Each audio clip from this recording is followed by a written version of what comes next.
Hello students, good morning. कैसे हैं आप लोग? तो आपका क्लास 9 का एग्ज़ाम आने वाला है। तो एक बार आप पूरे बुक का जो है, पूरे एनसीईआरटी बुक जो है मैथ का, उसका पूरा फार्मूला रिवीजन कर सकते हैं सिर्फ एक वीडियो में। अगर इस वीडियो को आप लोग देख लीजिएगा तो कल 4 से 5 नंबर आपका एकदम एग्ज़ाम में आ ही जाएगा, क्योंकि वहाँ पे डायरेक्ट फार्मूला भी पूछता है और सवाल तो पूछता ही है फार्मूला पे लगाने के लिए। चलिए अब देखिए शुरू करते हैं। तो पहला है, ध्यान से देखिए, पूरा बुक का फार्मूला रिवीजन है। और आप लोग चैनल को सब्सक्राइब कीजिए, लाइक कमेंट कीजिए और दोस्तों के साथ इस वीडियो को शेयर कीजिए। तो पहला है प्राकृत संख्या। प्राकृत संख्या क्या है? गिनती की संख्या को प्राकृतिक संख्या कहते हैं। और गिनती हम लोग कहाँ से शुरू करते हैं? 1 2 3 4 से। तो एग्जाम में क्वेश्चन आ सकता है, सबसे छोटी प्राकृतिक संख्या क्या है? 1 लिखिएगा। दूसरा है पूर्ण संख्या। क्या होगा पूर्ण संख्या? शून्य से शुरू होने वाली संख्या को पूर्ण संख्या कहते हैं। इसे डब्लू से सूचित किया जाता है। और 0 1 2 3 4 मतलब प्राकृतिक संख्या में शून्य मिला देंगे तो वो पूर्ण संख्या होगा। तो एग्जाम में आ सकता है सबसे छोटी पूर्ण संख्या क्या है? 0। अब पूर्णांक क्या है? तो पूर्ण संख्या में ऋणात्मक संख्या मिलाने पे पूर्णांक प्राप्त होता है। देखिए ये है पूर्ण संख्या, 0 से इधर मिला दिए ऋणात्मक। अब देखिए पूर्णांक जो है दो प्रकार का होता है, एक है ये पॉजिटिव तो धनात्मक, एक है नेगेटिव तो ऋणात्मक। याद रखिए ये क्वेश्चन एग्जाम में आता है। शून्य क्या है? शून्य ना धनात्मक है ना ऋणात्मक है, और ये परिमेय संख्या भी है। आगे पढ़िएगा आप। शून्य क्या है? परिमेय संख्या। और शून्य क्या है? ना धनात्मक है ना ऋणात्मक, मतलब ना प्लस में लिखते हैं शून्य ना जीरो में लिखते हैं, सिर्फ शून्य लिखते हैं। अब चलिए आगे चलते हैं। वास्तविक संख्या, यहाँ से एक क्वेश्चन आ सकता है। वास्तविक संख्या दो प्रकार का आता है, एक परिमेय और एक अपरिमेय। परिमेय अपरिमेय आपका एग्जाम में आएगा ही। जिस संख्या को पी बाई क्यू के रूप में लिख सकते हैं, जहाँ पी और क्यू पूर्णांक है तथा क्यू बराबर नॉट जीरो, उसी को बोलते हैं परिमेय संख्या। परिमेय संख्या क्या है? जिसको पी बाई क्यू के रूप में लिखते हैं और क्यू बराबर नॉट जीरो हो, उसी को बोलते हैं परिमेय संख्या। समझ गए? मतलब नीचे जीरो नहीं होना चाहिए। जीरो परिमेय है क्योंकि जीरो को कुछ नहीं तो 0/1 के रूप में लिखते हैं, मतलब p/q के रूप में लिखे, और नीचे जीरो नहीं है तो जीरो परिमेय है। माइनस वाला है, प्लस वाला हो सकता है। उसी तरह 22/7 परिमेय है, क्योंकि पाए का मान 22/7 होता है, लेकिन पाए अपरिमेय है, जबकि 22/7 परिमेय है। उसी तरह जिसका वर्गमूल निकल जाए वो परिमेय, जैसे √0 का 0, √1 का 1, √4 का 2, √9 का 3, ये सब परिमेय है। अब बाकी जो बच गया जिसका वर्गमूल नहीं निकले वो सब है अपरिमेय। समझ गए? ये आएगा एक क्वेश्चन फिक्स 100%। अगला, अपरिमेय संख्या क्या है? जिस संख्या को p/q के रूप में नहीं लिखा जा सकता, जैसे √2, √3, पाए। समझ गए? पाए याद रखिएगा, पाए बहुत आता है। पाए अपरिमेय है, जबकि 22/7 परिमेय, 0 परिमेय, ये सब याद रखिएगा।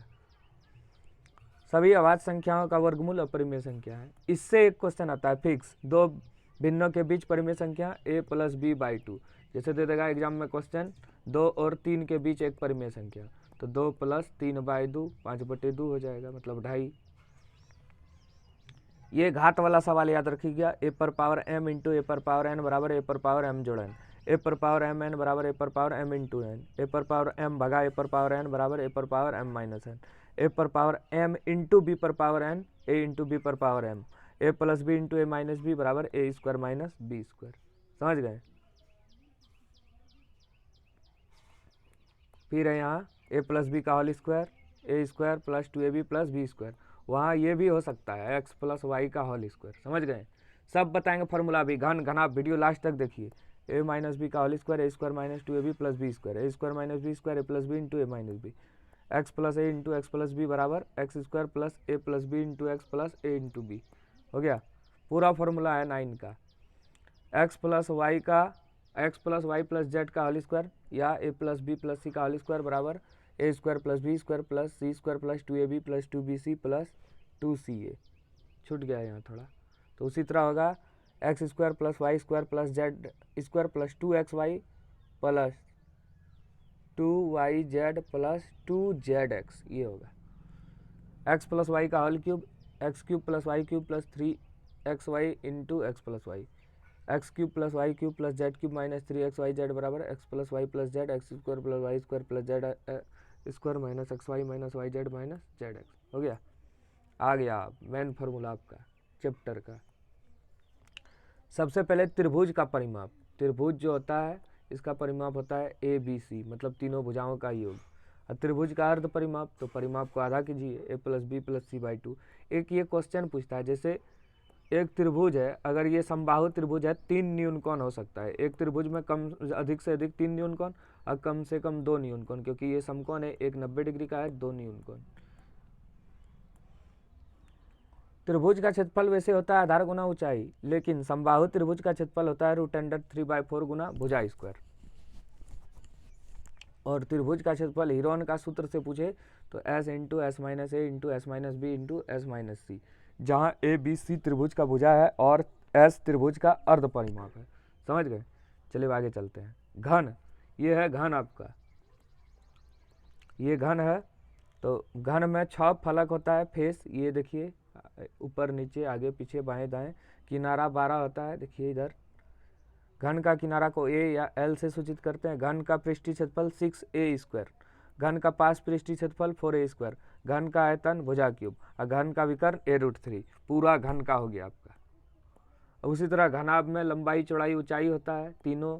घन था लुडोगोटी और घनाभ है ईंट जैसा दिखता है, आपका कमरा याद रख लीजिए। तो घनाभ का पृष्ठीय क्षेत्रफल 2 into L B plus B H plus H L. घनाभ का पृष्ठीय क्षेत्रफल अगर पूछे 2 into L plus B into H.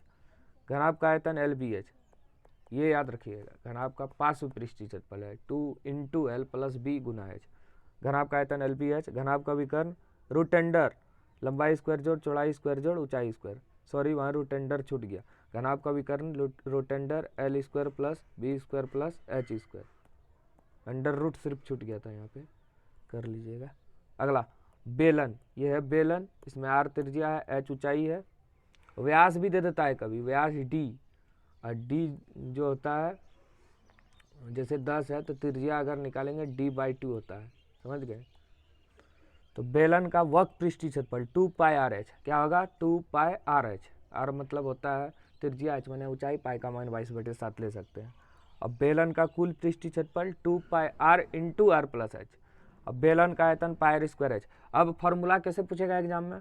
पूछ देगा त्रिज्या r और ऊंचाई h वाले बेलन का वक्र पृष्ठीय क्षेत्रफल, तो आपको सीधे लिखना है 2πRh। समझ गए? इस तरह का फॉर्मूला पूछेगा।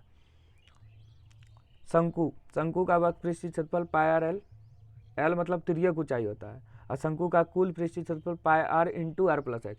अगर शंकु में r दे दे त्रिज्या और h ऊंचाई दे दे तो l निकालेंगे सूत्र से r² जोड़ h²। शंकु का आयतन 1/3 πr²h। अब है गोला, r मतलब त्रिज्या होता है d/2 लिखते हैं, d बराबर 2r जो व्यास है त्रिज्या 2 गुनी। गोले का पृष्ठीय क्षेत्रफल 4πr²। और अर्धगोले का आधा कर दीजिए 2πr²। अर्धगोले का कुल पृष्ठीय क्षेत्रफल 3πr²। गोले का आयतन 4/3 πr³।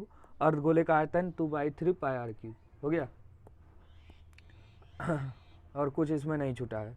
चलिए, गोला हो गया, शंकु हो गया, बेलन हो गया। अब है माध्य, औसत, राशियों का कुल योग बटे कुल संख्या, बहुलक जो सबसे अधिक बार आए, परिसर सबसे बड़ा में सबसे छोटा घटा दीजिए, वर्ग चिन्ह, निम्न सीमा प्लस उच्च सीमा बाय 2। माध्यक कैसे निकालेंगे? सबसे पहले आरोही क्रम में लिखेंगे, मतलब बढ़ते क्रम में। और विषम संख्या अगर रहे जैसे 3, 5, 7 का, तो n+1/2वां पद, और सम संख्या रहे तो n/2वां प्लस n/2+1वां पद का माध्य। माध्य मतलब दोनों को जोड़ के भाग देंगे। चलिए अब अंतिम चैप्टर है आपका संभव या निश्चित घटना की प्रायिकता 1 है। क्या है? 1 मतलब जो घटना घटित हो सकती है उसकी प्रायिकता 1। असंभव या अनिश्चित घटना की प्रायिकता 0। समझ गए? प्रायिकता मतलब PE प्लस PE0, मतलब प्रायिकता क्या होता है? अनुकूल घटना की प्रायिकता बटे कुल परिणाम, PE प्लस PE0 1। इसका मतलब क्या हुआ? जैसे एक सिक्के को उछालने पर क्या प्राप्त होगा? हेड और टेल। अगर पूछे पट की प्रायिकता, पट एक बार प्राप्त हुआ तो 1/2। चित की प्रायिकता, चित भी एक बार प्राप्त हुआ है तो 1/2। यही है कुल घटना बटे अनुकूल घटना। तो ये आपका क्लास 9 का मोस्ट इम्पोर्टेंट फार्मूला हो गया, जो आपका बोर्ड एग्जाम में पूछ सकता है। तो ध्यान से इसको पढ़ लीजिए, और अगर नोट्स चाहिए तो इस नंबर पे आप मैसेज कर सकते हैं। समझ गए? तो आपको नोट्स मिल जाएगा। तो इसको ध्यान से आप लोग एक बार पढ़ लीजिए। समझ गए? एग्जाम में बहुत ही मदद मिलेगा। कल आपको पता चलेगा, जैसे हीरोन का सूत्र पूछ दे या और भी कुछ पूछ दे आयतन, तो उसमें आपको ये मदद मिलेगा। ठीक है, वीडियो आपको कैसी लगी बताइए, और अपने दोस्तों के साथ शेयर कीजिए और लाइक और कमेंट भी कर दीजिए और चैनल को सब्सक्राइब कर दीजिए। ठीक है, धन्यवाद।